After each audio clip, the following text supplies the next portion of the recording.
நேயர்களுக்கு வணக்கம். ஐபிஎல் தொடங்கி களை கட்டிட்டு இருக்கு. பெரும்பான்மையான டீம் வந்து 4 மேட்ச் ஆடிட்டாங்க. டெல்லியும் டிசி மட்டும்தான் 2 மேட்ச் ஆடி இருக்காங்க. அவங்களும் இன்னைக்கு ஆடிடுவாங்க. ஸோ இவ்வளவு நாள் நடந்த மேட்ச்ல மேக்ஸிமம் சிஎஸ்கே பெர்ஃபார்மன்ஸ் எப்படி இருந்தது அப்படின்றத பற்றியும், மும்பை இந்தியன்ஸோட பெர்ஃபார்மன்ஸ் எப்படி இருந்தது அப்படி பற்றியும் பேச போகிறோம். மினிமம் அங்கங்கே மற்ற டீம்ஸை பற்றி பேசலாம். நம்ம கூட கிரிக்கெட் அனலிஸ்ட் விக்னேஷ் இருக்காரு. சார் வணக்கம். வணக்கம். இந்த டிஸ்கஷனை ரொம்ப ஹார்ஸாக ஆரம்பிக்கணும் அப்படின்னு நினைக்கிறேன். ரவீந்திர ஜடேஜா சிஎஸ்கேக்கு தேவையா? எடுத்தோடனே வந்து ஒரு அப்படியே ஒரு புல்லட்டை போட்டேங்க. என்னை பொறுத்த வரைக்கும் அவர் தேவைதான். ஏன்னா நிறைய பேர் என்ன நினைக்கலாம், அவர் வந்து என்ன போலிங் வந்து இதில் ஒன்றும் போலிங்கில் பெரிய விக்கெட் எடுக்கலையே, பேட்டிங்கில் வந்து ஒன்றும் பெருசாக ஆடலையே அப்படின்னு சொல்லிட்டு. ஆனால் அவரோட ஒரு அப்ரோச் பார்த்தீங்கன்னா பேட்டிங், போலிங், ஃபீல்டிங், 3வது ஃபீல்டிங்கும் இருக்குது. ஸோ அது வந்து சூப்பராக வந்து பண்ணுவார்.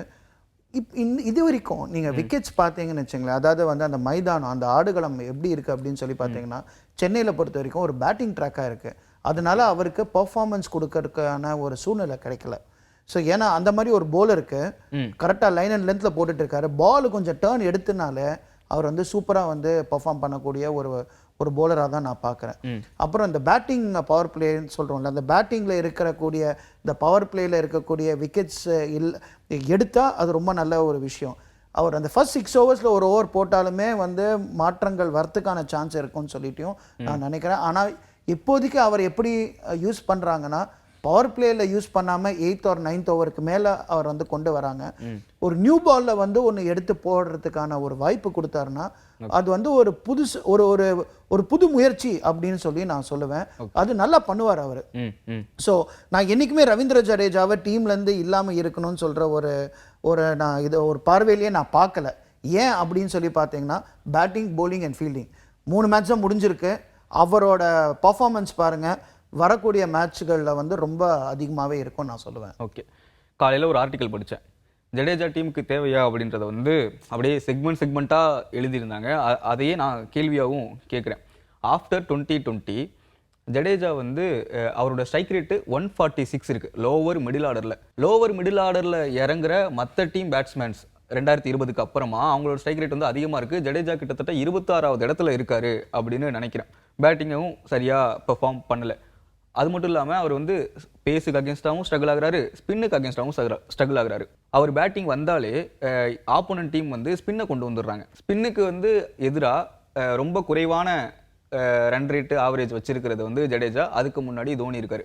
இந்த மாதிரி பார்க்கும்போது ஜடேஜா வந்து பேட்டிங்லேயும் சரியாக பெர்ஃபார்ம் பண்ணல அப்படின்ற மாதிரி தானே இருக்குது. இப்போது நம்ம ஜடேஜாவை மட்டும் நம்ம வந்து குறிப்பிட்டு நம்ம சொல்ல முடியாது. ஏன்னா நீங்கள் மற்ற டீமுங்களை பார்த்தீங்கன்னாலும் சிஎஸ்கேவோட வந்து ஒரு பிளேயிங் 11 எடுத்து பார்க்கும்போது பேட்டிங் ஆர்டர் வந்து இன்னும் ஃபுல்லாக செட்டில்ட் ஆகலை.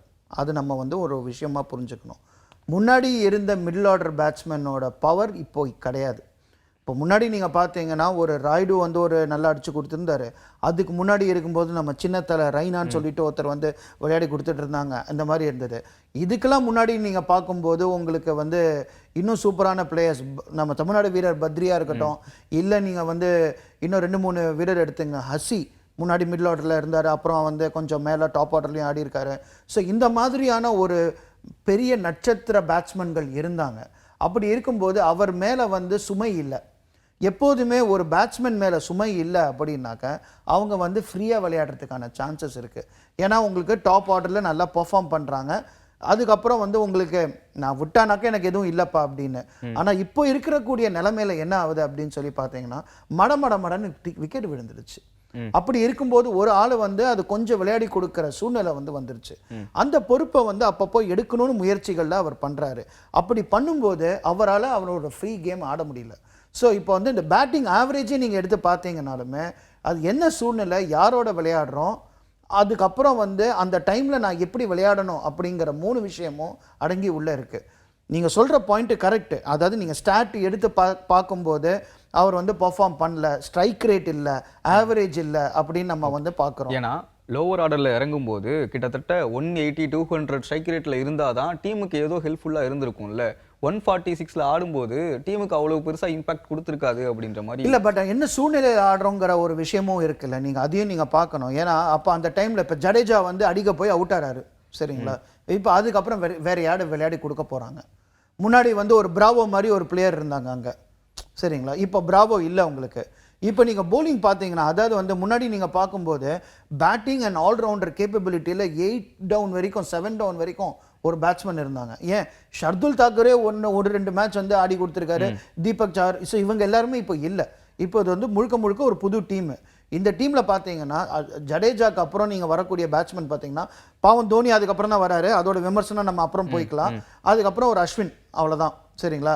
இப்போ அஸ்வினும் சரி தோனியும் சரி அவங்களோட ஃபேக் எண்ட் ஆஃப் த கெரியரில் இருக்காங்க. அதுவும் இருக்குது. ஜடேஜாவும் வந்து அவரோட எண்ட் ஆஃப் த கெரியரில் இருக்காரு. ஸோ ஜடேஜாவை மட்டும் நம்ம வந்து குறிப்பிட்டு அவர் தான் வந்து மோசமாக பெர்ஃபார்ம் பண்ணுறாருன்னு நம்ம சொல்ல முடியாது. பேட்டிங் கிளிக் ஆயிடுச்சு. 17th 18th ஓவர் ஜடேஜா உள்ளே வராரு அப்படின்னாக்கா அவரோட பெர்ஃபார்மன்ஸே வேறு மாதிரி இருக்கும். இப்போ ப்ராப்ளம் என்னென்னா பேட்டிங் கிளிக் ஆகலை உங்களுக்கு. அதனால இவரோட மேலே வந்து பாரம் அதிகமாக இருக்கிறதுனால இவரால் ஃப்ரீயாக ஆட முடியல. அதனால தான் இந்த மாதிரி ஒரு சூழ்நிலை. இது இந்த சீசன் மட்டும் இல்லை, போன சீசன்லேருந்தே அந்த மாதிரி தான் இருக்குன்னு நான் சொல்லுவேன். இதுக்கு முன்னாடி சீசன் நம்ம இவ்வளோ சொன்ன ஒரு ஜடேஜா அந்த லாஸ்ட் பால் மோஹித் சர்மாவை 4 அடித்து கோப்பையை வின் பண்ணி கொடுத்தது யாரு? அதே ஜடேஜா தான். சரிங்களா? அது வந்து சொல்லலாம் சார், கரெக்டு சார், நீங்கள் சொல்கிறது வந்து கிமு இப்போ கிபி, அது எதுக்கு சார் சொல்கிறீங்க அப்படின்னு. ஆனால் அவர் இன்னும் இந்தியன் டீமில் ஆக்டிவ் கிரிக்கெட்டராக ஆடிட்டு இருக்காரு. அவரோட ஃபிட்னஸ் லெவலும் அவரோட 3 டைமென்ஷனல் bowling பேட்டிங் ஃபீல்டிங் இன்னும் எந்த விஷயத்தையும் நான் குறையிலன்னு சொல்லுவேன். அதுதான் நான் கேட்குறேன். இப்போது அவர் இந்தியன் டீம்னா அவரோட பெர்ஃபார்மன்ஸே வேறு மாதிரி இருக்குது. சிஎஸ்கே அப்படிங்கும்போது நம்ம தளபதி அப்படின்னு சொல்கிறோம், அதுக்கு ஏற்ற மாதிரி இல்லையோ அப்படின்ற ஒரு சின்ன கொஸ்டின். அதுதான். சரி, நீங்கள் இந்தியன் டீம், அதனால தான் நான் சொல்கிறேன், நீங்கள் இந்தியன் டீமில் ஆடும்போது என்ன பேட்ஸ்மேன் வராங்க, சிஎஸ்கேல என்ன பேட்ஸ்மேன் வராங்க. இப்போ பாருங்க, உங்களுக்கு பேட்டிங் ஆர்டரே தெரியல, ஒரு புரியாத புதிராக இருக்குது. கரெக்டுங்களா? இப்போ திடீர்னு பார்த்தானாக்கா ட்ரிப்பாத்தி போன மேட்சுக்கு அப்புறம் என்னப்பா ட்ரிப்பாத்தி வந்து டெய்லண்டர் மாதிரி ஆடுறாரு, 11ஆவது பேட்ஸ்மேன் மாதிரி ஆடுறாரு, ஏதோ அடிக்கிறாரு, எங்கேயோ எஜ்ஜு வாங்கி ஏதோ ஒரு 4 போடுது தவிர ஒரு கன்வின்சிங்காக ஒரு ஷாட் ஆடலையே. 3 மேட்ச் ஃபெயிலியரு. அவர் என்ன பேட்ஸ்மேன்? ஏன் டெவான் கான்வே உள்ளே வரல, அவர் உள்ளே கொண்டு வரலன்னு சொல்லி ஒரு கேள்வி வருது. ராச்சின் ரவீந்திரா மட்டும்தான் அடிக்கிறாரு, அவரும் ஒரு மேட்ச் அடிக்கிறாரு, ஒரு மேட்ச் அடிக்கல.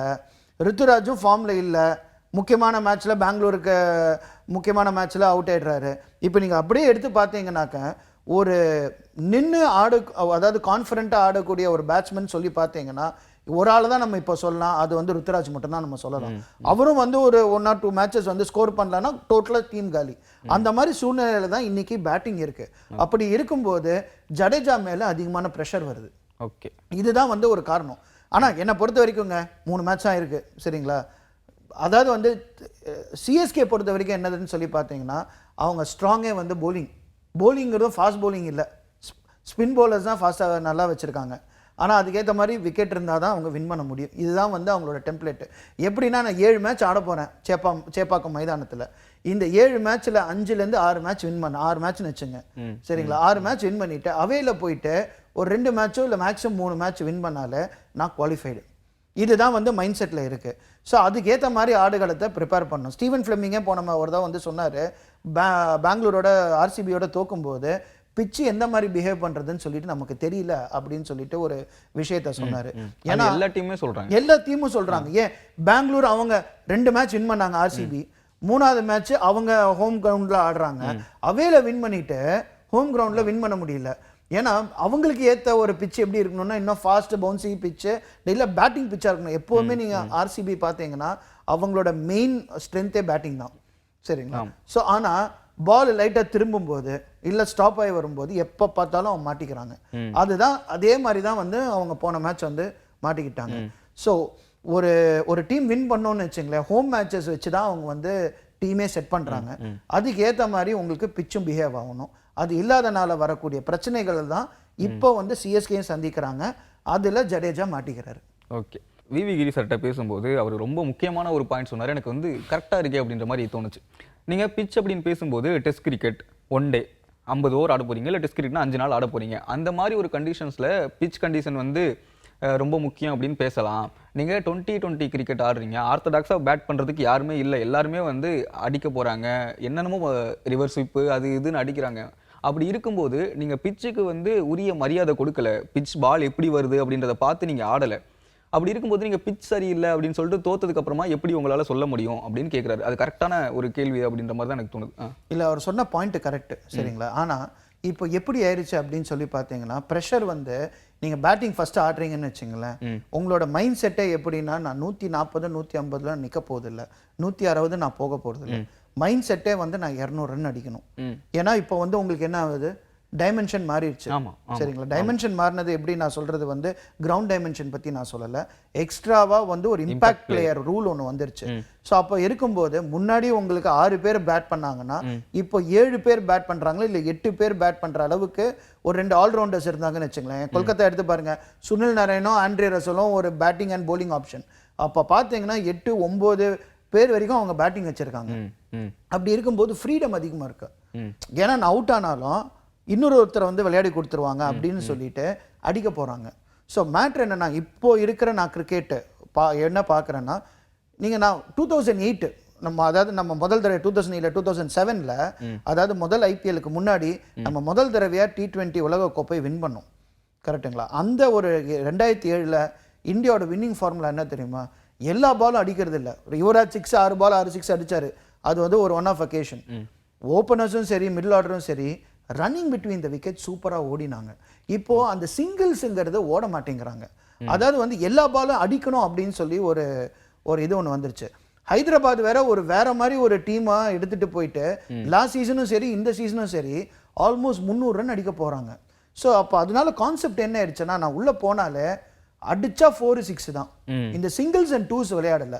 இப்போ நீங்க எடுத்து இந்த 20 ஓவர்ஸ், ஏன் நான் திருப்பி கிவி கிரி சார் சொன்னது விஷயத்துல நான் என்ன சொல்றேன்னா, பிச்சை பற்றி அவர் சொல்லும்போது ஏன் டஃப்பான பிச்சில் ஆடக்கூடாதா, அதுதானே அவரோட ஒரு இது. எப்போ பார்த்தாலுமே உனக்கு கரெக்டான வந்து ஒரு பேட்டிங் பிச்சாக தான் கிடைக்கணுமா? பிச்சு வந்து ஒரு மேட்டரே கிடையாது 2020ல அப்படின்னு சொல்கிறேன். ஓகே, இருக்கு. என்னை பொறுத்த வரைக்கும் அந்த விஷயத்தில் இன்னும் இருக்குன்னு நான் சொல்லுவேன். ஏன்னா எல்லா அப்படி பிச்சு மேட்ரு இல்லைன்னா இப்போ எல்லா பிச்சிலையும் 200 300 ரன் அடிக்கணும்ல. ஏன் வந்து சில பிச்சில் 140 150 ரன் அடிக்கிறோம், சில மேட்ச்சில் வந்து 250 ரன் 300 ரன் அடிக்கிறோம். ஓகே, இதில் என்னோட கேள்வி என்ன அப்படின்னா, பேட்ஸ்மேன்ஸ் வந்து அடிக்க போகி விக்கெட்டை த்ரோ பண்ணி அவுட் ஆகிட்டு வராங்க நிறைய பார்க்குறோம். பவுலர்ஸ் வந்து ஒரு பால் போடுறாங்க, அதை எங்கேயோ அடிக்க போய் பேட்ஸ்மேன் வந்து விக்கெட் கொடுத்துட்டு போயிடுறாங்க. ஸோ டாப் ஆர்டரில் 2-3 விக்கெட் கண்டினியூஸாக விழுந்துருச்சு அப்படின்னா, மிடில் ஆர்டர் பேட்ஸ்மேன்ஸ் வந்து பார்ட்னர்ஷிப் பில்ட் பண்ணி அடிக்க ட்ரை பண்ணாமல், அந்த ஸ்கோரை டெவலப் பண்ண ட்ரை பண்ணாமல், அவங்களும் வந்து எல்லாருமே ஹிட்டராக இருக்காங்க. அதனால் அவங்க வந்து டோட்டலாக கொலாப்ஸ் ஆகிடுறாங்க. கலெக்டிவாக பேட்டிங் ஃபெயில் ஆகிடுது. நம்ம SRH விஷயத்தில் நிறைய இப்போ நான் லாஸ்ட் 2-3 மேட்சஸ் அதை பார்த்துட்டோம். இந்த ஒரு விஷயத்தில் எல்லா டீமுமே கோட்டை விட்டுறாங்க அப்படின்ற மாதிரி எனக்கு தோணுது. கட்டாயமா அதுதான் நானும் சொல்கிறேன். அந்த பாயிண்ட்டுக்கு தான் நான் சொல்கிறேன். உண்மையிலேயே அதுதான் விக்கெட்டை வேல்யூ பண்ணணும். சரிங்களா? முதல் 6 ஓவரில் அடிக்க போகலாம், ஏன்னா உங்களுக்கு ஃபீல்ட் ரெஸ்ட்ரிக்ஷன் இருக்கு, பால் ஹார்டாக இருக்கு. சரிங்களா? அப்போ பட்டோன்னே போகும் உங்களுக்கு. சரிங்களா? ஃபீல்டை பின்னாடி தள்ளி விட்டோன்னே உங்களால் விளையாட முடியாது. இப்போ ஒரு உதாரணத்துக்கு நான் பெஸ்ட்டாக ஒன்று சொல்கிறேன். ரிஷப் பந்தை அவ்வளோ தூக்கி வச்சுருந்தாங்க எல்லாருமே. இப்போ இருக்கிற ரிஷப் பந்தை இப்போ விமர்சனம் என்ன? யாரை கேட்டாலும் ஏப்பா அவர் வந்து T20க்கு வேலைக்கு ஆக மாட்டார்ப்பா, டெஸ்ட் வேணால் அடிப்பார். ஏன் டெஸ்ட்டில் வந்து அவர் அந்த அளவுக்கு நல்லா விளையாடுறா அப்படின்னால, ஃபுல்லாக உள்ளுக்குள்ளே வந்து லைனை கட்டி வச்சுருக்காங்க. அவுட் ஃபீல்டில் வந்து அவ்வளவு கேப் இருக்கு. அவரோட ஷாட்ஸ் ஆட போகிறாரு. ஆனால் ரெண்டு ஃபீல்டரை வந்து அவரோட இடத்துல வைங்க, அவர் அங்கே கேட்ச் கொடுத்துட்டு போவார். போன மேட்சுமே ஒன்றும் ஆடலை. சரிங்களா? லக்னோ மேட்ச்லேயும் ஆடலை. அதாவது இப்போ நேற்று நடந்த மேட்ச்லேயும் அவர் ஸ்கோர் பண்ணல. இந்த டோர்னமெண்ட்டே இன்னும் ஸ்கோர் பண்ணல. இப்போ என்ன கேள்வி? ஹையஸ்ட் 28 கோடி ரூபாய் எதுக்குப்பா? 27 கோடி 27 ரன் கூட இன்னும் அடிக்கல. அந்த மாதிரி ஒரு சிச்சுவேஷன் இருக்கு. ஸோ அதுதான் நான் சொல்ல வரேன். எப்படி வந்து அந்த ஒன்ஸ் அண்ட் டூஸ், இதோட பெஸ்ட் உதாரணம் யாரை தெரியுமா நான் சொல்லுவேன்? சாய் சுதர்ஷன். எக்ஸாக்ட்லி. அவரை பத்தி தான் நான் சொல்லுவேன். அங்க இந்த இடத்துல தான் அவர் வந்து சக்சஸ்ஃபுல் பேட்ஸ்மேனா இருக்காரு அப்படின்னு. கரெக்ட். அவர்கிட்ட என்னதுன்னா, நீங்க பாருங்க, ஈவன் அந்த சேசிங் போகும்போது கூடயும் ஓகே, சேசிங்ல ஒரு அட்வான்டேஜ் இருந்தது அவருக்கு. 200 ரன்னோ 210 ரன்னோ இல்ல 230 ரன்னோ சேஸ் இல்ல. உங்களுக்கு 200ஓட கம்மி, 170 180 தான். ஸோ அதனால அவரால் கொஞ்சம் பொறுமையாக ஆடினாரு. அவருக்கு தெரியும், நான் எனக்கு தெரிஞ்ச முதல் 10 பால் 5 ரன் இருந்தார். ஆமா. ஓகே, அதுக்கப்புறம் நான் சொல்றது போன மேட்ச்ல. சரிங்களா? குஜராத் டைட்டன்ஸ் போன மேட்ச்ல 10 பால் 5 ரன் இருந்தாங்க. இப்போ வேற ஏதாவது ஒரு பேட்ஸ்மேன் அந்த மாதிரி இருக்க முடியுமான்னு நீங்க பாத்தீங்கன்னா இருக்க முடியாது. ஆனா அவரோட கான்ஃபிடன்ஸ் என்னன்னா, 11th பால் வந்து இப்படி தூக்குறாரு, பின்னாடி ஆடுறாரு, 6 11 அவுட் ஆஃப் 11 பால்ஸ் அங்கேருந்து எடுத்துட்டு போறாரு. 49 ரன்ஸ் வந்து ஸ்கோர் பண்றாரு. அதுக்கப்புறம் பட்லர் நீங்க பாருங்க, முன்னாடி இருந்த பட்லருக்கும் இப்போ இருக்கிற பட்லருக்கும் அவர் என்ன சொன்னார், என்னை கேப்டன்சி பொறுப்புலேருந்து கீழே இறக்கி வச்சோன்னே என் மைண்ட் இன்னும் ஃப்ரீ ஆயிடுச்சு அப்படின்ட்டாரு. அவரும் வந்து அவரோட ஸ்கோரிங்கை வந்து நல்லா எடுத்துகிட்டு போகிறாரு. ஆனால் அவரோட பேஸ் ஆஃப் தி இன்னிங்ஸ் எடுத்த உடனே நான் வந்து 2 6லேருந்து ஆரம்பிக்கணும், முதல் 6லேருந்து ஆரம்பிக்கணுங்கிறது இல்லை. எந்த பவுலருக்கு நீங்கள் என்ன சூஸ் பண்ணி ஆடுறீங்க, ரன்னிங் பிட்வீன் த விக்கெட்ஸும் இருக்குது, எப்போ அடிக்கணும் அப்படின்னு சொல்லி தெரியும். அதனால தான் அந்த பாயிண்ட்டுக்கு நான் வரேன். எவ்ரி டைம் நீங்கள் 200 230 240 செட் பண்ணோம் அப்படின்னாக்க, கொல்கத்தா நைட் ரைடர்ஸ் உங்களுக்கு பார்த்தீங்க ஒரு மேட்ச்சு ஃபுல்லாக கொட்டிக்கிட்டாங்க. ஆமாம் ஆமாம் ஓகேங்களா. அது காரணம் அதனால தான் நான் உள்ளே போனாலே அடிக்கணும். ஓகே, அந்த ஒரு சூழ்நிலையில் வரும்போது அப்போ அந்த மாதிரி இருந்துச்சு. அப்போ வந்து ஷ்ரேயாஸ் ஐயர்னு சொல்லிட்டு ஒருத்தர் வந்தார். அவர் வந்து லாஸ்ட் இயர் அந்த சக்ஸஸ்ஃபுல்லாக பண்ணார். இதே மாதிரி 8 for 2 இருக்கும்போது ஒரு இன்னிங்ஸை நல்லா பில்ட் பண்ணி கொடுத்தாரு. ஸோ விக்கெட் இருந்துச்சுன்னு வச்சுங்களேன், ஆட்டோமேட்டிக்காக ரன் வந்துக்கிட்டே இருக்கும் நமக்கே தெரியாமல். ஒன்றும் இல்லை, வெங்கடேஷ் ஐயர் போன மேட்ச்சு அது வரைக்கும் நம்ம 200 வருமா அப்படின்னு சொல்லி தெரியாது. சரிங்களா. ஆனால் அதே கொல்கத்தா நைட் ரைடர்ஸ்க்கு அவருக்கு புரிஞ்சிருச்சு, நான் 2 மேட்ச் நான் வந்து பண்ண மிஸ்டேக்ஸை வந்து நான் காப்பாற்றுறேன். ஸ்லோவாக ஆட ஆரம்பித்தார். அதுக்கப்புறம் அவர் ரன் ரேட் எப்படி எடுத்துகிட்டு போனார், 200 வரைக்கும் போயிருச்சு. ஸோ விக்கெட் இருந்து நீங்கள் வந்து ஒரு 20-30 பால்ஸ் உள்ள 20ங்கிறது ரொம்ப அதிகம், அட்லீஸ்ட் ஒரு 10-15 பால்ஸ் வந்து ஃபோக்கஸ் பண்ணி ஆடினீங்கனாலே ஆட்டோமேட்டிக்காக ரன்ஸ் வர ஆரம்பிக்கும். ஓகே, இந்த இடத்துல சக்ஸஸ்ஃபுல் அப்படின்னு சொல்லிட்டு சாய் சுதர்சன் சொன்னோம். மோஸ்ட் ஃபெயிலியர் பேட்ஸ்மேன் அப்படின்னு சொல்லிட்டு ரோஹித் சர்மாவை சொல்லலாம் அப்படின்னு எனக்கு தோணுது. ஏன்னா அவர் வந்து டீம் இந்தியாவுக்கு ஆடும்போது அக்ரஷன் ஓப்பனிங் இறங்கும்போது நான் இருக்கிற வரை ரன்ஸ் வேகமாக வந்துடும், நான் அவுட் ஆனதுக்கப்புறம் நீங்கள் பார்த்துக்கங்க அப்படின்ற ஒரு மைண்ட் செட்டில் தான் ஆடுவார். அப்போது நேஷனல் டீமுக்கு அது வந்து ஓரளவு கை கொடுத்தது, ஐபிஎல்லில் கை கொடுக்கல. முதல் 2 மேட்ச்லேயே அவருக்கு அது தெரிஞ்சிருக்கணும். ஆனால் ஏன் வந்து கண்டினியூஸாக திரும்ப அதே ஃபார்மேட்டில் வந்து இறங்குறாரு அப்படின்னு ஒன்று இருக்குது. ஏன்னா ஒரு பேட்ஸ்மேனாக நீங்கள் வந்து ஒரு 10 ஓவரில் 10 ஓவர் நிற்கிறீங்க, 30 பால் ஆடுறீங்க, அதில் ஒரு 5 பால் மாட்டாதா? 5 பால் ஒரு 4 ஒரு 6 அடித்தாலே 20-30 ரன் வந்துடும். அங்கே கிடைக்கிற கான்ஃபிடென்ஸை வந்து ஏன் நீங்கள் ஆரம்பத்திலேயே கொண்டு வரணும்னு நினைக்கிறீங்க அப்படின்னு ஒரு கேள்வி இருக்குல்ல. கட்டாயமாக இருக்குது. ரோஹித் சர்மா பொறுத்த வரைக்கும் அதனால தான் அவரோட ஃபெயிலியரே ஸ்டார்ட் ஆச்சுன்னு நான் சொல்லுவேன். முன்னாடி பொறுமையாக ஆடிந்த ரோஹித் சர்மா இப்போ உள்ள வந்தோடனே அடிச்சு விளையாடணும்னு தான் நினைச்சாரு. இது பார்டர் கவாஸ்கர் சீரீஸ்ல வந்து பயங்கரமா பேக் ஃபயர் ஆச்சு. கடைசி மேட்சை நான் விளையாடல அப்படின்னு சொல்லி அவரே உட்காந்துட்டாரு. ஏன்னா அங்கேயும் அவர் என்ன நினைச்சாரு, நான் ஒரு ஸ்டார்ட் கொடுக்கணும், டெஸ்ட் மேட்சா ஆடாம நான் வந்து T20 மாதிரி ஆடணும்னு சொல்லிட்டு போனாரு. அங்கேயே அவரோட இது முடிஞ்சது. ஸோ என்னை பொறுத்த வரைக்கும் ரோஹித் சர்மா கிட்ட ஒரு டெக்னிக்கல் ஃப்ளாவும் இருக்கு. பால் உள்ளுக்குள்ள வர பால், முகமது சிராஜ் விக்கெட் எடுத்தார் பார்த்தீங்களா, அந்த பால் வந்து பார்த்தீங்கன்னா உள்ளுக்குள்ளே வர பால் பேட்டுக்கும் பேடுக்கும் அவ்வளோ கேப் இருக்குது, உள்ளுக்குள்ளே வாங்கிட்டு போகுது. சரிங்களா. ஸோ அந்த இடத்துல லேசி ஆடுறாரு. இன்கமிங் டெலிவரிஸில் தான் மெயினாக அவுட் ஆறாரு. எல்பி இல்லை போல்டு பயங்கரமாக ஆறாரு. ஆனால் விராட் கோலிக்கு டிஃப்ரெண்ட், அவர் எப்போவுமே ஸ்லிப்பில் கேட்ச். சரிங்களா. ஆனால் இதில் என்னென்னா விராட் கோலி பொறுத்த வரைக்கும் T20ல வேற கேம் ஆடுறாரு, அதனால அவரை வந்து தப்பிச்சிடுறாரு அந்த இடத்துல. ரோஹித் சர்மாவோட மெயின் ப்ராப்ளம் வந்து கொஞ்சம் நியூ பால் ஸ்விங் ஆச்சுன்னா அதுக்கான மரியாதை அவர் கொடுக்கறது இல்லை. ஸோ கொஞ்சம் பொறுமையாக ஸ்டார்ட் பண்ணார், அது ஒன்று. இப்போ நீங்கள் ஒன்று பொறுமையாக ஸ்டார்ட் பண்ணலாம், இல்லை நீங்கள் ஃபார்மில் இல்லாமையும் இருக்கலாம். அப்போ ஃபார்மில் இல்லாத போது என்ன தெரியுமா பண்ணுவாங்க, யூஸ்வலாக ஒரு சிங்கிள் அடிப்பாங்க. சிங்கிள் அடிச்சுட்டு ஆப்போசிட் சைடில் போய் அங்கே இருந்துருவாங்க, செகண்ட் ஃபிடில் ஆடுவாங்க. செகண்ட் ஃபிடில்னு சொல்லும்போது இன்னொரு ஓப்பனர் இருக்காருல்ல, அவருக்கு நல்லா படும். ஸோ அவர் வந்து அடிக்க வந்து போயிட்டு இருப்பாரு. நீங்க பாலையும் நல்லா பார்க்கலாம், வாட்ச் பண்ணலாம். எக்ஸாக்ட்லி, அங்கேருந்து இருக்கும்போது பால் பண்ணலாம், எப்படி இருக்குன்னு பார்க்கலாம், கொஞ்சம் நீங்க டைம் எடுத்துக்கலாம் ஃபீல்ட்ல. சரிங்களா. ஸோ அந்த விஷயத்த பண்ணலாம். நேத்து மார்க்ரம் நல்லா பண்ணாருன்னு நினைக்கிறேன். ஆமா, ரொம்ப வெயிட் பண்ணி, ஏன்னா அவரும் ஃபார்ம்ல இல்ல. அவரும் ஃபார்ம்ல இல்ல, அவர் வெயிட் பண்ணி ஆடி அங்க வந்து ஒரு மிச்சல் மார்ஷ் அந்த அளவுக்கு அடிக்கும் போது நானும் அதுக்கு ஏத்த மாதிரி அடிக்கிற ஒரு தேவை இல்லை அப்படின்னு சொல்லி ஒரு விஷயத்த இது பண்ணலாம். ஸோ ரோஹித் சர்மா மேபி அந்த மாதிரி ஒரு சிச்சுவேஷனுக்கு போகலாம். இல்லை அப்படின்னாக்க அவர் முன்னாடியே மும்பைக்கு வந்து 2 டவுன்லாம் வந்து விளையாடி இருக்காரு. சரிங்களா.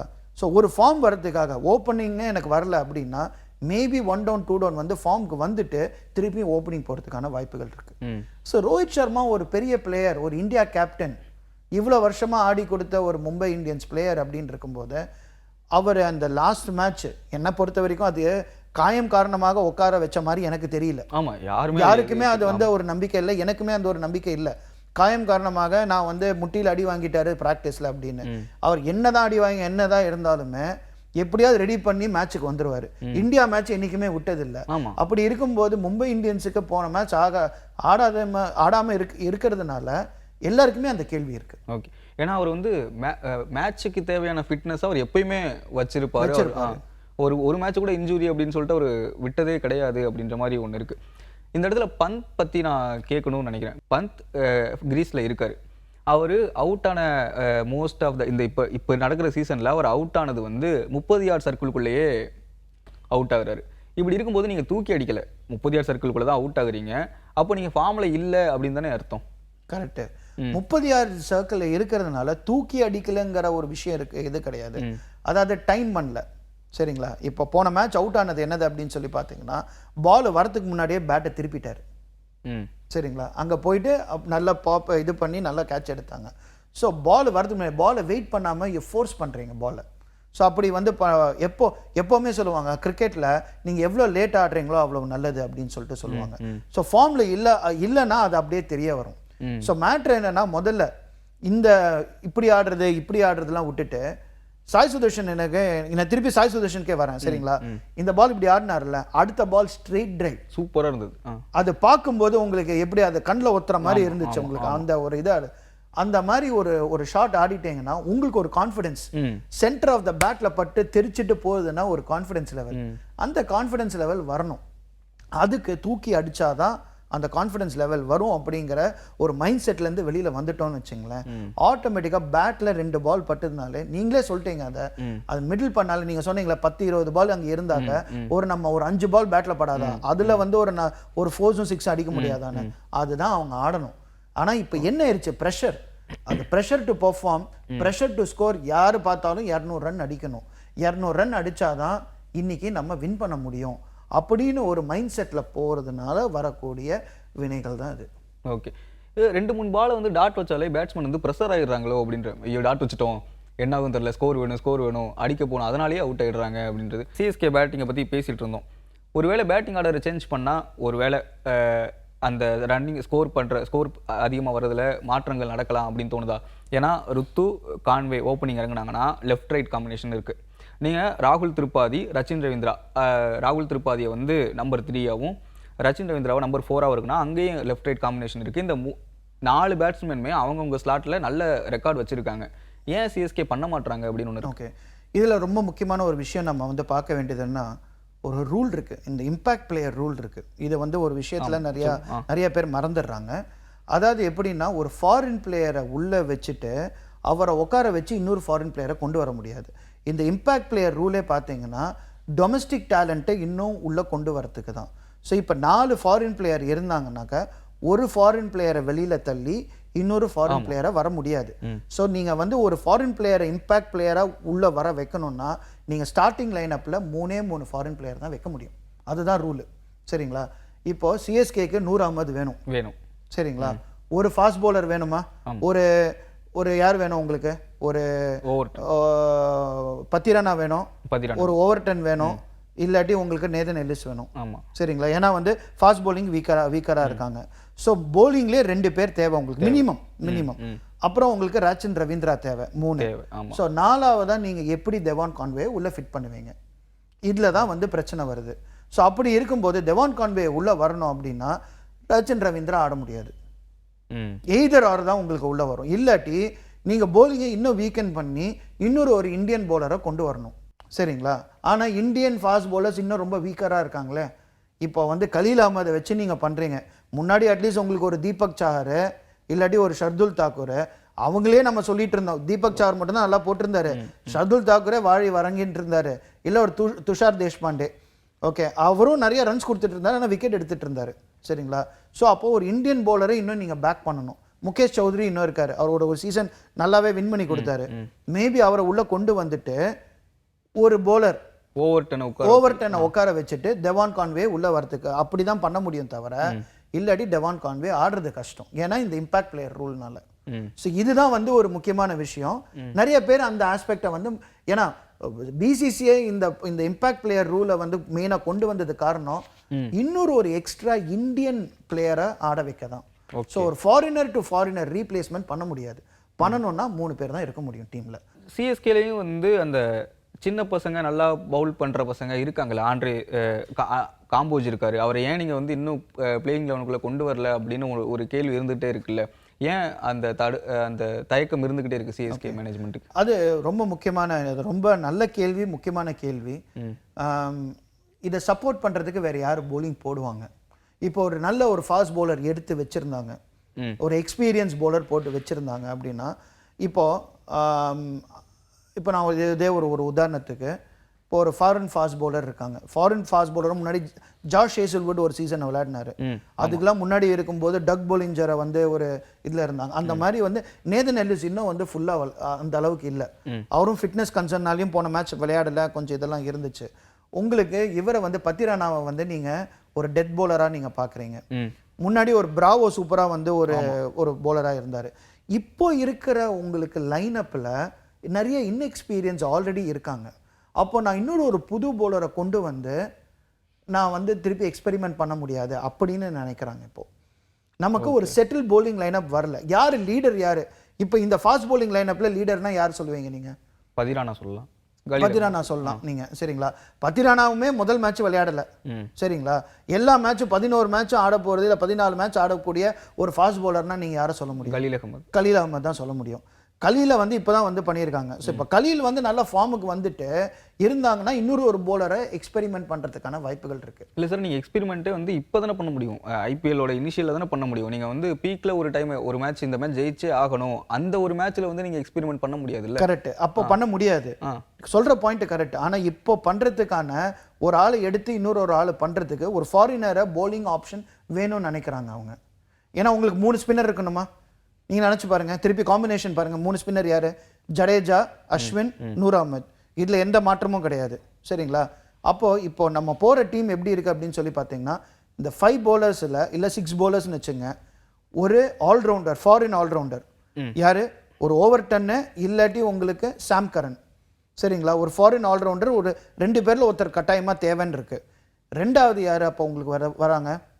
பத்திரானா உள்ளே வந்துடுறாரு, சரிங்களா? ஒரு டெத் பவுலர்ஸ் வந்துடுறாங்க. அப்போ ஒரு ஓப்பனிங் பவுலருக்கு ஒரு ஸ்லாட்டு தான் இருக்கு, அது கலீல் அகமது எடுத்துடுறாரு. நீங்க சொல்ற பாயிண்ட் கரெக்ட். பட் இப்போ இருக்கிற சூழ்நிலையில எப்படி யாருக்கு பதிலாக கம்போஜை உள்ள கொண்டு வருவீங்க? அதுதான் கேள்விக்குறி. ஓகே, நீங்க சொல்றதை வச்சு நான் எப்படி புரிஞ்சுக்கிறேன் அப்படின்னா, இருக்கிற டீம் ஸ்ட்ரென்த்துக்கு ஸ்குவாடுக்கு இவ்வளவுதான் பண்ண முடியும் அவ்வளவுதான் நான் சொல்ல வரேன், சரிங்களா? இப்போ கலீல் அகமதை தூக்கிட்டு, கலீல் அகமது போடல, நல்லா போடல, அதனால ஒன்று தூக்கிட்டு அன்ஷுல் கம்போஜை உள்ள கொண்டு வரதுக்கான பாசிபிலிட்டி இருக்கு. இல்லைன்னா திருப்பி முதல் விமர்சனத்துக்கு வருவோம். நீங்க வந்து ஒரு போலரை இல்லாட்டி ஒரு ஆல்ரவுண்டரை உட்கார வைக்கணும். இந்தியன் ஆல்ரவுண்டர் யார் சொல்றேன்னு தெரியுமா? ஜடேஜா இல்லாட்டி அஸ்வினை உட்கார வச்சுட்டு அந்த ஒரு மாற்றத்தை தான் கொண்டு வர முடியும். அது சிஎஸ்கே விருப்பப்படலை, அதுதான் நான் சொல்ல வரேன். நான் அந்த ஒரு இடத்துக்கு தான் வரேன். அஸ்வின், ஜடேஜா 2 பேர்ல யாராவது ஒருத்தர் உட்கார வைக்கலாம்ல அப்படின்னு தோணும். ஏன்னா பிச்சு வந்து நாங்கள் எதிர்பார்த்த மாதிரி இல்லை அப்படின்னு நீங்களே சொல்றீங்க. லாஸ்ட்டு கொஞ்சம் சீசனாக பிச்சு வந்து ஸ்பின்னுக்கு ஏற்ற மாதிரி இல்லை, ஸ்டாட்ஸ் தான் சொல்லுது, ஃபாஸ்ட் பவுலிங் தான் சொல்லுது. அப்படி இருக்கும்போது நீங்கள் 3 ஸ்பின்னரை வச்சு போகிறது சரியாக இருக்குமா? அஸ்வின் இல்லை ஜடேஜா யாராவது உட்கார வச்சிடலாம்ல. எனக்கு தெரிஞ்சு ஜடேஜா பேட்டிங்கில் இருப்பார் அப்படின்னு வச்சுக்கிட்டோன்னா அஸ்வின் வந்து உட்கார வச்சிடலாம்ல அப்படின்னு தோணுது. நல்ல பாயிண்ட்டு. ஆனால் சிஎஸ்கே மேனேஜ்மெண்ட் அந்த மாதிரி யோசிச்சது கிடையாது. எப்படின்னா ஒரு போலர் இல்லாட்டி ஒரு வருஷமாக இவ்வளோ வருஷமாக பெர்ஃபார்ம் பண்ணியிருந்தாங்கன்னா அவங்களே சப்போர்ட் பண்ணி தான் பண்ணியிருக்காங்க. அந்த மாதிரி ஒரு டிசிஷன் எடுப்பாங்களா? எனக்கு ஒரு ஆசை, நீங்க சொல்ற ஆசை எனக்கும் இருக்கு. ஆனா அது ரொம்ப கஷ்டமான ஒரு சாய்ஸ். அது சிஎஸ்கே பண்ணுவாங்களா அப்படிங்கிறதுக்கு ஒரு கேள்விக்குறியான ஒரு விஷயம். அதான் எமோஷனலா ஒரு விஷயத்தை அணுகும்போது அது வந்து கரெக்ட். அப்படியானா நீங்க அதை வந்து சொல்லிக்கலாம். ஏன்னா ஒரு அஸ்வின் இங்கேருந்து தான் போயிருக்காரு, இவ்வளவு வருஷம் விளையாடி இருக்காரு, எப்படிப்பா ஒரு அஸ்வினை உட்கார வைக்க முடியும்? இப்போ ரோஹித் சர்மாவே இப்ப என்ன திரும்ப பேசலாம், ரோஹித் சர்மாவே உட்கார வச்சுட்டாங்கப்பா, அஸ்வின்ல உட்கார வைக்கிறதுக்கு என்னப்பா பெரிய விஷயம்? இல்ல அதான் சொல்ல, நீங்க ஒரு பிரான்சிஸ் டீமா நீங்க வந்து லாபகரமான ஒரு டீமா இருக்கும்போது எமோஷனலுக்கு அங்க வேலை இருக்காது இல்ல? கரெக்ட், சொல்ற ஆஸ்பெக்ட் கரெக்ட். ஆனா இப்போ என்ன மேட்டர்னா ஓகே தான், நம்ம பையன் நம்ம வந்து அது ஒரு இது ஒன்று கொண்டு வரணும்னு. இப்போ ப்ராப்ளம் அந்த இடத்துல இல்லை. அது நான் இன்னும் சொல்லப்படுற ஒரு விஷயம், இப்போ போலிங்ல வந்து ஒரு பெரிய ப்ராப்ளம் இல்லை, பேட்டிங்ல தான் ப்ராப்ளம் இருக்கு. அதான் சொல்றேன், நீங்க அஸ்வினை வந்து நம்ம பையன் அப்படின்ற ஒரு ஆஸ்பெக்ட்ல பார்க்கும்போது நீங்க சித்தார்த்தா அப்படி பார்க்கலாம்ல, ஆண்ட்ரே சித்தார்த்தா பார்க்கலாம். ஆனா வந்து நீங்க நினைச்சு பாருங்க, சிஎஸ்கே மேனேஜ்மெண்ட்டாக இருக்கட்டும், சரிங்களா, எப்போ வந்து ஒரு தமிழ்நாடு வீரருக்கு ஒரு புது வீரருக்கு அவ்வளோ சான்ஸ் கொடுத்துருக்காங்க. இதே விஜய் சங்கர் இப்போதான் ஒரு ஃபர்ஸ்ட் டைம் அவர் சான்ஸ் கிடைச்சி திருப்பி ரிட்டர்ன் வரும்போது ஒரு சான்ஸ் கிடைச்சி விளையாடுறாரு, சரிங்களா? ஸோ ஒரு புதுசாக இருக்கக்கூடிய ஒரு டேலண்ட்டை எப்போதுமே சிஎஸ்கே எக்ஸ்பெரிமெண்ட் பண்றதில்ல. இதுல மும்பை மாஸ்டர்ல இது மும்பை மாஸ்டர் நான் சொல்லுவேன். மும்பை நான் சொல்ல மாட்டேன், வேற நிறைய ஈவன் பிரான்ச்சைசி இருக்காங்க. ஏன்னா நீங்க பாருங்க, ஒரு ராகுல் டெவாட்டியா ஒண்ணுமே இல்லாதது உள்ள வந்தாரு. ரியான் பராக் ஃபார் இது வந்து ஒரு கேப்டனே பண்ணிட்டாரு. ஒரு ஃபியூ சீசன் முன்னாடி வந்து யார் பார் ரியான் பராக் அப்படின்னு கேட்டக்கூடிய ஒரு காலத்துல ரியான் பராக் வந்து ஒரு ஆர்ஆருக்கு வந்துட்டாரு. ஸோ அந்த மாதிரி ஒரு விஷயங்கள்லாம் இருக்கும்போது சிஎஸ்கே வந்து ஒரு செட் டெம்ப்ளேட். அதனால தான் டேடி ஆர்மி அங்கிள் ஆர்மின்னு கூப்பிட்ட காரணமே என்னன்னா, ஒரு இளம் வீரர்களை வச்சு நம்ம வந்து எக்ஸ்பெரிமெண்ட் பண்ணக்கூடிய ஒரு சைடு இல்லை, ஒரு எக்ஸ்பீரியன்ஸ் ஆளை வச்சு ஆடக்கூடிய சைடு தான். உனக்கு அதாவது வந்து சிஎஸ்கே டீம்ல ஆடணுமா, நிறைய பேர் சொல்லுவாங்க நீ தாத்தா ஆயிட்டியா இல்ல அங்கிள் ஆயிட்டியா நீ குவாலிஃபைடு அப்படின்னு சொல்லக்கூடிய ஒரு விஷயம் தான் வந்து இது இருக்கு. ஒவ்வொரு பிரான்ச்சைஸுக்கும் ஒவ்வொரு கல்ச்சர் இருக்கு. இப்போ ஆர்ஆரோட கல்ச்சர் பார்த்தீங்கன்னா எக்ஸ்பெரிமெண்டேஷன் நிறைய பண்றது. ஏன்னா அது வந்து 2008 ஷேன் வான் டைம்ல இருந்தே இருந்தது. எல்லாருமே எடுக்கும்போது ஒரு ஸ்டார் ஸ்டட்டட் டீமா எடுத்தாங்க. 2008 ஷேன் வான் வாட்சனை வச்சு ரவீந்திர ஜடேஜாவை வச்சு அதுக்கப்புறம் வந்து ஸ்வப்னில் அஸ்னோத்கர்னு ஒருத்தர் ஆடினார் அந்த 2008. அப்புறம் இப்போ அவர் எங்கே இருக்காருன்னு நிறைய பேருக்கு தெரியாது. ஆனால் அந்த அஸ்னோத்கர் வந்து ஸ்டார்ட் கொடுப்பாரு பாருங்க ராஜஸ்தான் ராயல்ஸ்க்கு, அந்த அளவுக்கு. சரிங்களா? இதே மாதிரி சில இளம் வீரர்கள் வந்துட்டு ஷைன் பண்ணிட்டு போயிருக்காங்க. ஒரு ஃபைனல்ல மன்விந்தர் சிங் பிஸ்லான்னு சொல்லிட்டு கொல்கத்தாக்கு ஒரு விக்கெட் கீப்பர் இருந்தார். அவர் வந்து கரெக்டா சிஎஸ்கேவோட ஒரு 100 அடிச்சு ஃபைனல்ல அதுவும் சேப்பாக்கத்துல வின் பண்ணி கொடுத்தாரு. அதே மாதிரி பால் வல்தாட்டின்னு சொல்லிட்டு ஒரு கிங்ஸ் 11 பஞ்சாப்ல ஒரு பிளேயர் இருந்தார். ஸோ இந்த மாதிரி நிறைய பிளேயர்ஸ் உருவாயிருக்காங்க. ஆனா சிஎஸ்கே பொறுத்த வரைக்கும் அந்த மாதிரி பிளேயர்ஸ் வந்து ரொம்ப கம்மியாக தான் உருவாயிருக்காங்கன்னு சொல்ல முடியும். சிஎஸ்கே இந்த நியூ பிளேயர்ஸ் ஐடென்டிஃபை பண்ணுறதுல எந்த இடத்துல ஆத்திரங்கள் வருது அப்படின்னா, அஸ்வினி குமார் இருக்கார் இல்லையா, அவர் வந்து இப்போ ரீசெண்டாக நல்லா போட்டுட்டு லாஸ்ட் சீசன் நினைக்கிறேன், அப்போ வந்து சிஎஸ்கேக்கு நெட் பவுலராக இருந்திருக்காராம். அதை பார்க்கும்போது நம்ம இடத்துல தானே இருந்திருக்காங்க, நம்ம இடத்துல தானே இருந்திருக்காங்க, நம்ம ஏன் வந்து அதை பார்க்காம விட்டுட்டோம், நம்ம எங்கே தப்பு பண்ணுறோம் அப்படின்னு கேட்க தோணுது. நிறைய பிளேயர்ஸை சிஎஸ்கேக்கு ரெஃபர் பண்ணியிருக்காங்க, அவங்க வந்து வேணான்னு சொல்லிட்டாங்க அப்படின்ற மாதிரி டாக்கெல்லாம் இப்போ வருது. நாம் ஏன் வந்து திரும்ப எக்ஸ்பீரியன்ஸ் நோக்கியே போயிட்டு இருக்கோம், இதுக்கு முன்னாடி அனுபவம் ரொம்ப முக்கியம் அப்படின்னு பேசிகிட்டு இருந்தாங்க. ஆனால் இப்போ சின்ன பசங்க தான் ரொம்ப நல்லா பெர்ஃபார்ம் பண்ணிட்டுருக்காங்க, நாம் ஏன் வந்து இன்னும் அங்கேயே இருக்கோம் அப்படின்னு ஒன்று வருது. ஒரு கேள்வி வருது. இது எப்போ வந்தது? இப்போ இந்த வருஷம் வந்தது, போன வருஷமும் கொஞ்சம் வந்தது. ஏன்னா வந்து அந்த டைம்ல வந்து உங்களுக்கு பாக்கி இருக்கிற வீரர்கள் எல்லாம் வெளியில போனதுனால, இல்ல ஒரு இன்ஜுரி காரணமாக, உங்களுக்கு தீபக் சாரே ஒரு இன்ஜுரி காரணமாக ஒரு சீசன் விளையாடாம இருக்கிறதுனால. சரிங்களா? பட் சிஎஸ்கேவும் இந்த மாதிரி நிறைய டேலண்ட்டை ஐடென்டிஃபை பண்ணியிருக்காங்க. ஓகே, இல்லை ஒரு முக்கியமாக ஒன்று நான் சொல்லுவேன். மோஹித் சர்மா சிஎஸ்கேல விளையாடினதுனால தான் அதுக்கப்புறம் போய் இந்தியன் டீமுக்கே விளையாடி இருக்காரு. சரிங்களா? அதுக்கு முன்னாடி ஒரு மேஜர் ஒரு பிளேயர் யாருன்னா ஃபர்ஸ்ட் ஃபியூ சீசன்ல மன்பிரீத் கோனின்னு இருந்தாரு. ஸோ அங்கேயும் பண்ணியிருக்கோம், நம்ம பண்ணல அப்படின்னு நம்ம சொல்ல முடியும். நாமளும் நேஷனல் டீமுக்கு நிறைய பிளேயர் கொடுத்துருக்கோம், இது எல்லாமே நடந்திருக்கு. சரிங்களா? இப்போ அதாவது நம்ம பார்க்கக்கூடிய கிரிக்கெட் நீங்க பார்த்துட்டு இருந்தீங்கன்னா என்ன வந்து டிவியில கிடைக்குதோ அதுதான் நம்ம பார்க்குறோம். சரிங்களா? ஒரு கோச்சுக்கு அங்க இருக்கிற ஒரு செலெக்ஷன் ட்ரையல்ஸ்ல இருக்கிறவங்களுக்கு இது எப்படின்னாக்க உங்களுக்கு வந்து பனிக்கட்டி வெளியில இருக்கிற மாதிரி தான், கடல்ல வந்து பனிக்கட்டி வெளியில இருக்கிற மாதிரி தான். ஐஸ்பர்க் சொல்றோம்ல, அது வெளியில இவ்வளவுதான் இருக்கும், அடியில நடக்கக்கூடிய விஷயங்கள் நமக்கு தெரியாது. அந்த ஒரு டிவியில ஒரு விஷயத்தை பார்த்து அஸ்வினி குமார் போலிங் போடுறாரு, எப்படி போட்டிருக்காரு, ஏன் நமக்கு இல்லைன்னு. இப்போ இதுவே சிஎஸ்கே வின் பண்ணியிருந்தாங்கன்னா 2 மேட்ச் இந்த கேள்வியே வந்திருக்காது. சரிங்களா? இப்போ மக்களோட ஆக்ரோஷம் என்ன அதிகமா இருக்கு அப்படின்னு சொல்லி பார்த்தீங்கன்னா, சிஎஸ்கே இந்த மாதிரி புவர் ஸ்டார்ட் ஒரு சீசன்ல கொடுத்ததே கிடையாது. சரிங்களா? மும்பை இந்தியன்ஸ் எடுத்துக்கோங்க, ஒவ்வொரு வருஷமும் முதல் 4 மேட்ச் 5 மேட்ச் தோத்துட்டு தான் இருக்காங்க. ஆமா ஆமா. ஓகே, அதுக்கப்புறம் வந்து ஒரு மேட்சஸ்லாம் வின் பண்ணிட்டே வந்துட்டு இருக்காங்க. சிஎஸ்கே அந்த டெம்ப்ளேட்ல இல்ல. ரசிகர்களுக்கு அது புதுசா இருக்கு, அது சிஎஸ்கே ரசிகர்கள். சார் பவர் பிளேல 30 ரனுக்கு 3 விக்கெட் கொடுக்குறாங்க சார். கரெக்ட். பவர் பிளேல டாமினேட் பண்ற டீம் தான் வின் ஆகும் அப்படின்ற ஒரு சரி. அப்போ 3 விக்கெட் கொடுக்குறாங்க அப்படின்னு நீங்க சொல்றீங்க. அப்ப எங்க தான் ப்ராப்ளம்? திருப்பியும் பேட்டிங்ல தான் இருக்கு. போலிங் ஆஸ்பெக்டை நம்ம வந்து அதிகமா நம்ம பண்ண முடியாது. சரிங்களா? இப்ப ஸ்டாட் என்ன சொல்லுது அப்படின்னு சொல்லி பார்த்தீங்கன்னா, நம்ம 170 180 ரன்னுக்கு மேல சேசிங்ல 2019 அப்புறம் அடிக்கலன்னு சொல்லி ஸ்டார்ட் சொல்லுது. அப்ப எங்க பிரச்சனை? ஒரு ஒரு பேட்டிங்ல தான் பிரச்சனை இருக்கு. 180 ரன்னுக்கு மேல நம்ம வந்து இது வரைக்கும் 2019 அப்புறம் ஒரு சென்னை சூப்பர் கிங்ஸ் ஃபேனா இருந்தீங்கன்னா நீங்க ஒரு சக்சஸ்ஃபுல் சேஸா பார்க்கல. அப்ப எங்க வந்து நீங்க வந்து உங்களோட கான்சென்ட்ரேஷனை பார்க்கணும்னா பேட்டிங்ல தான், போலிங் இல்லை அப்படின்னு சொல்லக்கூடிய ஒரு விஷயத்தை தான் நான் திருப்பியும் பதிவு பண்றேன். அது மட்டும் இல்லாம இப்ப எல்லா டீமுமே வந்து பவுலிங் அவ்வளோ இதா இல்ல. எல்லாமே பேட்டிங்ல தான் கான்சென்ட்ரேட் பண்ற மாதிரி இருக்கு. ஆனா இப்போ நடக்கிற சீசன்ல ஃபர்ஸ்ட் ஒரு 5 மேட்ச் வந்து பேட்டிங் டாமினேட் பண்ற மாதிரி இருந்தது. மொதல் 5 மேட்ச்லயே வந்து 119 சிக்ஸ் அடிச்சாங்க அப்படின்னு நினைக்கிறேன். ஆனா அதுக்கடுத்த வந்த மேட்சஸ்ல பவுலர்ஸ் வந்து 200 தொட விடல. ரொம்ப ரொம்ப ட்ரை பண்ணி அடிச்சாதான் 200 தொடுறாங்க. அப்போ பவுலர்ஸும் டாமினேட் பண்றாங்கல்ல. கட்டாயமா பண்றாங்க. அதுக்கான ஒரு 2-3 சூழ்நிலையும் அவங்களுக்கு வந்திருக்கு. ஒன்னு பாத்தீங்கன்னாக்க இப்போ டியூ ஃபேக்டர் இருந்ததுன்னா பாலை மாத்திக்கலாம், சரிங்களா? அது வந்து ஒரு தடவை இல்ல 2 தடவை. முதல் தடவை அவங்களே கேட்டு 11 ஓவருக்கு அப்புறம் மாத்திக்கலாம். ரெண்டாவது திருப்பியும் அந்த பால் திருப்பியும் வந்து உங்களுக்கு சாஃப்ட் ஆயிட்டு இல்ல ஹெவி ஆச்சு அந்த மாதிரி அதாவது இதுல பட்டு உங்களுக்கு ஈரப்பதம் வந்து உள்ள ஏறி அந்த மாதிரி இருந்ததுன்னா திருப்பி அம்பையர்ஸ் அலோவ் பண்றாங்க, சரிங்களா? இதை தாண்டி ரொம்ப முக்கியமான ஒரு விஷயம் நம்ம பார்க்க வேண்டியது என்னதுன்னா, பேட்டிங் ஸ்டான்ஸ் இருக்குல்ல, அந்த ஸ்டான்ஸை வந்து பால் போடுறதுக்கு முன்னாடி மூவ் பண்ணிட்டாங்கன்னா உங்களுக்கு வைட் லைன் திருப்பி மூவ் ஆகுது. ஒரு இமேஜினரி டிஆர்எஸ்ல பார்த்துருக்கீங்க, இமேஜினரியா ஒரு இது இருக்கிறதுனால. ஸோ இப்போ முன்னாடி மாதிரி அவங்க வந்து பால் போடுறதுக்கு முன்னாடி ஆஃப் சைடில் போய் நிற்க முடியாது. அதே மாதிரி பால் போடுறதுக்கு முன்னாடியே வந்து இந்த சைடில் நிற்க முடியாது. அப்போ என்ன ஆகுது, ஆட்டோமேட்டிக்காக வைட் லைன் வந்து திருப்பி மாறி போயிடுது. அதுவும் வந்து ஒரு இதுக்கு மாற்றி இது பண்ணுறாங்க. ஸோ இந்த மாதிரி முன்னாடி இருக்கிற ஷஃப்லிங் அந்த மாதிரி ஒரு ஆஸ்பெக்டும் வந்து உங்களால் பண்ண முடியல. அதுவும் ஒன்று சொல்லலாம். இன்னொரு ஒரு விஷயம் இதையும் ஒரு தாண்டி என்ன இருக்குது அப்படின்னு சொல்லி பார்த்தீங்கன்னா, பேட்ஸ்மேனோட டவுன்ஃபாலே நான் சொல்லுவேன். இதை பற்றி தான் நம்ம இவ்வளோ விமர்சனம் நம்ம பேசிகிட்டு இருந்தோம், கரெக்டுங்களா? நிற்க மாட்டேங்கிறாங்க. ஆமாம் ஆமாம், சரிங்களா? அதுவுமே ஒரு இதுதான். ஸோ நான் போலர்ஸை நான் ஃபுல் கிரெடிட்டும் சொல்ல மாட்டேன். பேட்ஸ்மேன் அதாவது அவங்க நினைப்பே எப்படின்னா, நான் போனானாக்க நான் சூப்பர் ஆளு, எல்லா பாலும் 4 and 6. ஓகே, ஏதோ ஒன்று மேபி அது ஹைதராபாத் அந்த ட்ரெண்டை செட் பண்ணிட்டாங்களா, டிராவிஸ் ஹெட்டும் அபிஷேக் சர்மாவும் அந்த ட்ரெண்டை செட் பண்ணிட்டாங்களான்னு எனக்கு எப்போவுமே ஒரு கேள்வி வரும். இல்லை ஆமாம் சார், லாஸ்ட் சீசன் அவங்க தான் பண்ணாங்க. இன்னொரு ஒரு விஷயம், அந்த ஒரு தார் மாதிரி ஒரு ரோடு போட்டு வச்சு அந்த ஒரு தார் ரோடு மாதிரி தான் இருக்கு அவங்க இதுல. ஆனா இதுவே அவங்க வந்து ஹைதராபாத் தாண்டி வேற ஒரு வென்யூல போய் அந்த மாதிரி ஒன்று பெருசா அடிக்க முடியல, சரிங்களா? அங்கேயும் கஷ்டப்படுறாங்க.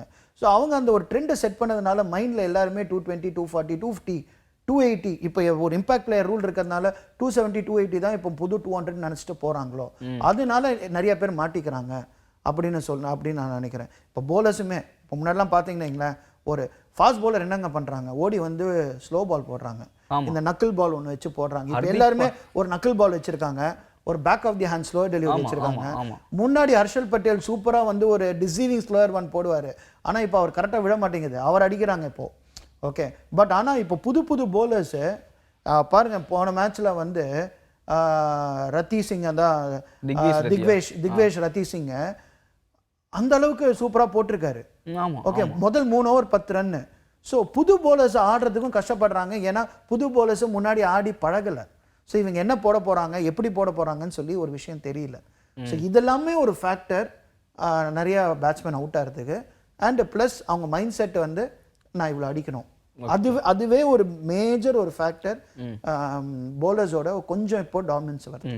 இப்போ எனக்கு ஒரு சின்ன கொஸ்டின், புது பேட்ஸ்மேன்ஸ் வந்து நல்லா அடிக்கிறாங்க, புது பவுலர்ஸ் வந்து நல்லா போடுறாங்க அப்படின்றது எங்க வந்து எக்ஸ்பீரியன்ஸ் பேட்ஸ்மேன்ஸ் இங்கே தவற விடுறாங்க அப்படின்னா, நீங்கள் வந்து பிளான் பண்ணியிருப்பீங்க, யாருக்கு அகேன்ஸ்டாக பிளான் பண்ணியிருப்பீங்க அப்படின்னா, அங்கே ஆப்போனன்ட் டீமில் இருக்கிற எக்ஸ்பீரியன்ஸ்டு நீங்கள் வந்து ஒரு பிளேயிங் லெவன் வச்சுருப்பீங்களே, இவங்கெல்லாம் வருவாங்க, அவங்களுக்கு எதிராக இந்த மாதிரிலாம் ஆடலாம் அப்படின்னு சொல்லிட்டு ஒரு வச்சுருப்பீங்க.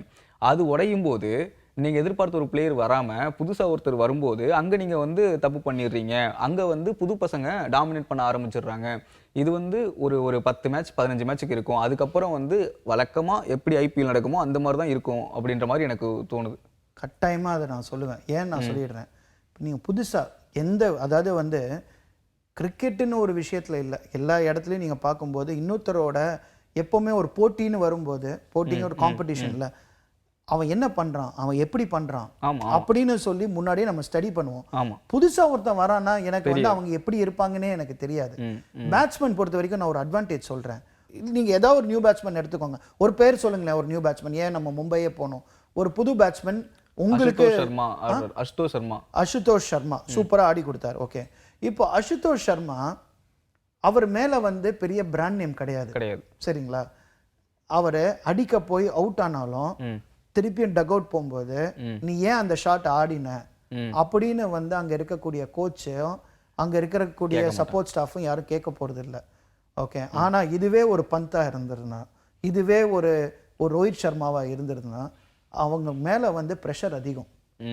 அப்போ மைண்ட் எப்படி ஒர்க் ஆகும் அப்படின்னா, இந்த ஷாட் நான் போகக்கூடாது, நான் அடிக்கக்கூடாது, பொறுமையாடு அப்படின்னு சொல்லிட்டு மைண்டே உங்களுக்கு ஒரு எதிரி ஆகிடும்.